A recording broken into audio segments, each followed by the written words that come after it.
आज नीरा का मन पढ़ाने में नहीं लग रहा था। सिर दर्द के कारण दिमाग की नसें फटी जा रही थी।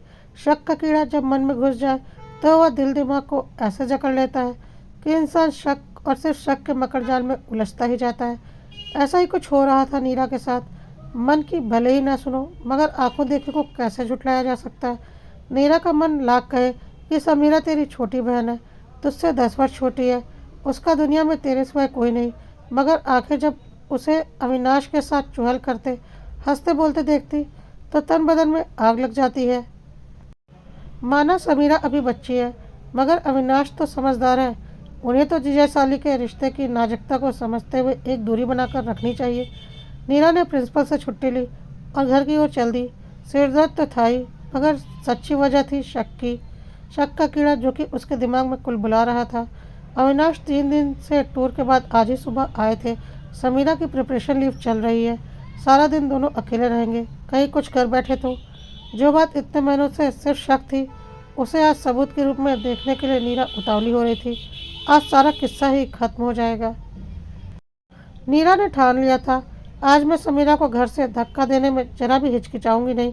मैं भूल जाऊंगी कि माँ ने मरते समय 9 वर्ष की मासूम समीरा का हाथ मेरे हाथ में देकर मुझसे वादा लिया था कि मैं माँ की तरह इसका पालन पोषण करूंगी। और मैंने किया भी।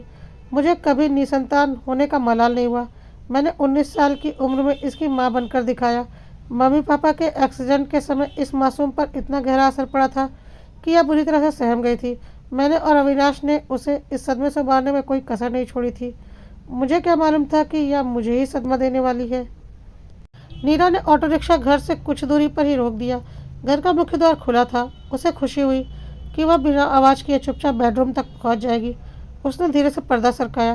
टीवी पर कोई फिल्म चल रही थी। अविनाश और समीरा एक ही सोफे पर बैठे हंसते हंसते एक दूसरे पर गिरे जा रहे थे। हाथ में रखे पॉपकॉर्न इधर उधर बिखरते जा रहे थे। यह दृश्य देखकर नीरा भड़क गई।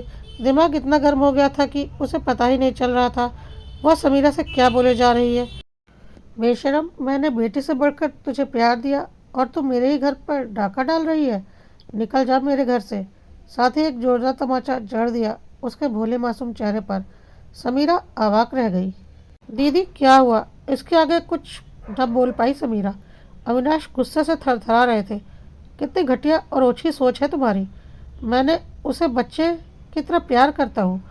बात काटते हुए नीरा चिल्लाई। बच्चे की तरह प्यार करते हो या बच्चा पाने की चाह में प्यार करते हो? सुनते ही अविनाश और समीरा के होश उड़ गए। समीरा रोते रोते अपने कमरे में भाग गई। अविनाश ने अपने कानों पर हाथ रख लिए। नीरा अपनी भड़ास निकालती रही।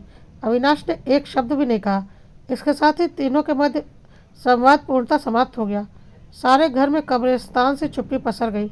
समीरा प्रायः अपने कमरे में बंद रहती। अविनाश अधिकांश समय घर से बाहर ही बिताते। नीरा निश्चिंत थी कि उसने अपने घर को बचा लिया है। उसने निश्चय कर लिया था कि 18 की होते ही समीरा का विवाह करके इस समस्या को ही जड़ से उखाड़ फेंकेगी। लेकिन काल के पिटारे में कितने नागबंद है वह नहीं जानती थी। इस बात को लगभग 15 दिन हो गए थे। गुस्से का उफान धीरे धीरे कम हो रहा था। अविनाश एक हफ्ते के लिए टूर पर गए थे। समीरा की आज पहली परीक्षा थी। कहीं सोती न रह जाए यह देखने के लिए नीरा समीरा के कमरे में गई तो समीरा के बिस्तर पर एक लेटर पैड पड़ा हुआ था, जिसे देखकर वह चौंक पड़ी। जिस पर लिखा था, मैं घर छोड़कर जा रही हूँ, मुझे ढूंढने या पुलिस में रिपोर्ट लिखवाने का कष्ट मत करना। नीरा के तो जैसे होश उड़ गए। अविनाश को फ़ोन किस मुंह से करती। परीक्षा समय समाप्त होने के बाद उसके करीबी मित्र को फ़ोन लगाया। बहुत मिन्नत के बाद उसने बताया कि समीरा परीक्षा देने नहीं आई। उसने तो शादी कर ली है, एक राजीव नाम के 32 वर्ष के युवक के साथ। उसी ने बताया कि नेट पर उसकी दोस्ती हुई थी उसके साथ।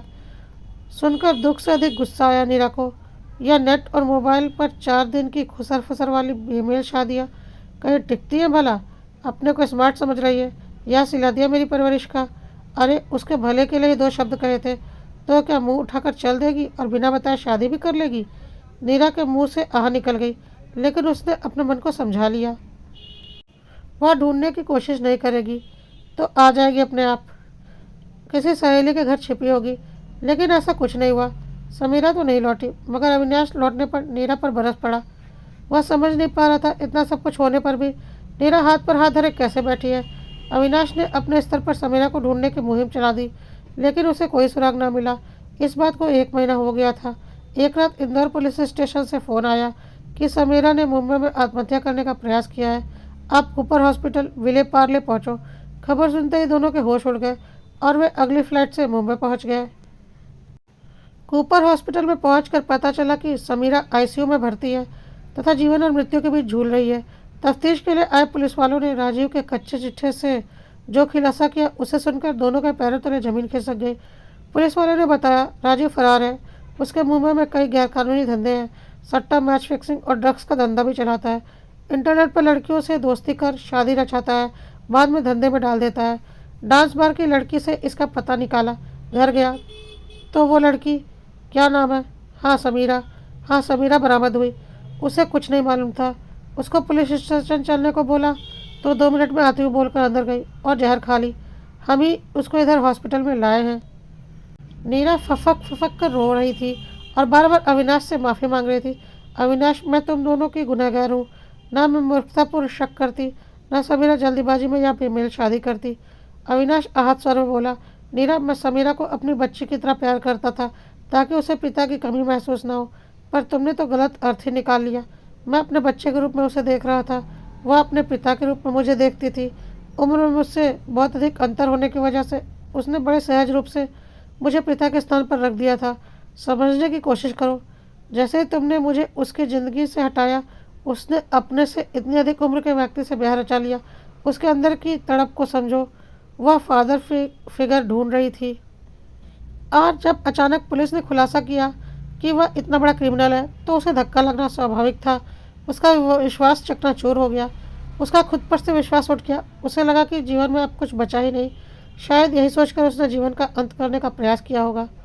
नीरा के तो आंसू थमने का नाम नहीं ले रहे थे। उसे चुप कराते हुए अविनाश बोला, देखो, बीती बातों पर रोने का कोई फ़ायदा नहीं। बाकी सब बातें छोड़कर पुलिस से इजाज़त लेकर समीरा को घर ले जाने की तैयारी करो। हमें समीरा को एक बार फिर से शारीरिक और मानसिक रूप से स्वस्थ करना है और उसमें इतनी हिम्मत पैदा करनी है कि वह आने वाली मुसीबतों का सामना बहादुरी से कर सके। फिक्र मत करो, हम दोनों उसके साथ चट्टान की तरह खड़े हो जाएंगे। अविनाश के मुंह से यह वाक्य सुनकर नीरा भाव-विह्वल हो गई। पश्चाताप के आंसू आंखों से बहे जा रहे थे। वह समझ गई थी कि अविवेकपूर्ण व्यवहार और सोच रिश्तों में दूरी पैदा कर देते हैं, विशेष रूप से कच्ची उम्र के नाजुक दिल के बच्चों से। नीरा अविनाश को नहीं मालूम था कि समीरा होश में आ चुकी है और उन दोनों की बातें सुन रही है। उन दोनों को अपने पास देखकर समीरा का मृतप्राय काया में किसी ने जान फूंक दी हो।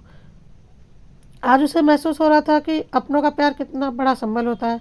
ज़िंदगी के सही फैसले लेने कितने ज़रूरी होते हैं। एक गलत फैसला ज़िंदगी को नरक बना देता है।